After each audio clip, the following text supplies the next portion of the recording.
शहर खामोशी मशरिक़ के उस हिस्से में आबाद था जहाँ सुबह की रोशनी सुनहरी और शाम की हवा नीली होती थी।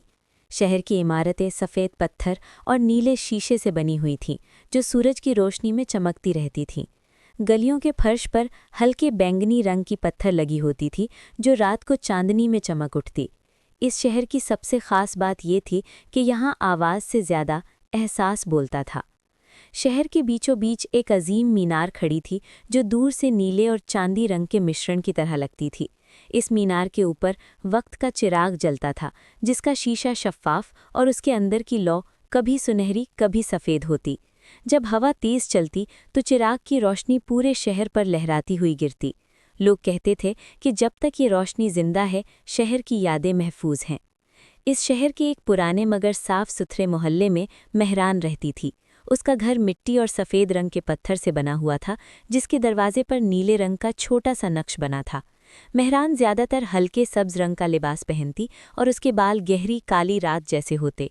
उसकी आंखों में हमेशा एक नर्म सी रोशनी होती, जैसे वो लोगों के दर्द को बिना लफ्ज़ों के देख लेती हो। मेहरान कहानी सुनाने वाली थी, मगर आम कहानियाँ नहीं। वो लोगों की आंखों में झांक कर उनकी भूली हुई यादें अल्फाज का लिबास पहना देती थी। जब वो बोलती तो उसकी आवाज़ हल्की और पुरसुकून होती, जैसे पानी का झरना पत्थर से गुजरकर बह रहा हो। लोग उसके पास बैठकर अपनी जिंदगी का बोझ हल्का कर लेते थे। उस रात शहर का रंग बदलने लगा। दिए जल रहे थे, मगर उनकी रोशनी पीली और कमज़ोर हो चुकी थी। हवा में ठंडक की जगह एक बोझल सा खौफ महसूस हो रहा था।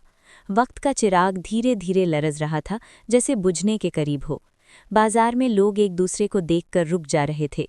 चेहरे पहचाने लगते थे, मगर नाम जहन से फिसल चुके थे। एक माँ ने अपने बेटे का हाथ पकड़ा, मगर उसकी आंखों में पहचान नहीं थी। शहर के रंग फीके पड़ने लगे, जैसे यादें निकल कर ले जा रही हों। इसी वक्त मेहरान ने मीनार की तरफ देखा। उसका दिल जोर से धड़का और उसे माँ की धुंधली सी आवाज़ याद आई। वक्त के चिराग के करीब मत जाना, आवाज़ ने कहा। मगर शहर को बचाने के लिए किसी को तो कीमत अदा करनी थी। मीनार के नीचे बुजुर्ग जमा थे, जिनके लिबास सुरमई और सफ़ेद रंग के थे। उनकी दाढ़ियाँ चांदी जैसी चमक रही थी, मगर आंखों में बेबसी थी। एक बुजुर्ग ने कहा कि चिराग तभी बचेगा जब कोई अपना गहरा सच कुर्बान करे। खामोशी इतनी गहरी थी कि हवा भी रुक गई। मेहरान ने आगे बढ़कर कहा कि वो जाएगी। लोगों ने उसकी तरफ हैरानी से देखा और कुछ ने हल्की सी मुस्कुराहट भी दी। तू सिर्फ कहानी सुनाने वाली है, किसी ने कहा। मेहरान ने बिना जवाब दिए सीढ़ियां चढ़ना शुरू कर दी। सीढ़ियां नीले और सफ़ेद संगमरमर की थी, जो चांदनी में चमक रही थीं। हर कदम पर मेहरान का सीना भारी होता जा रहा था।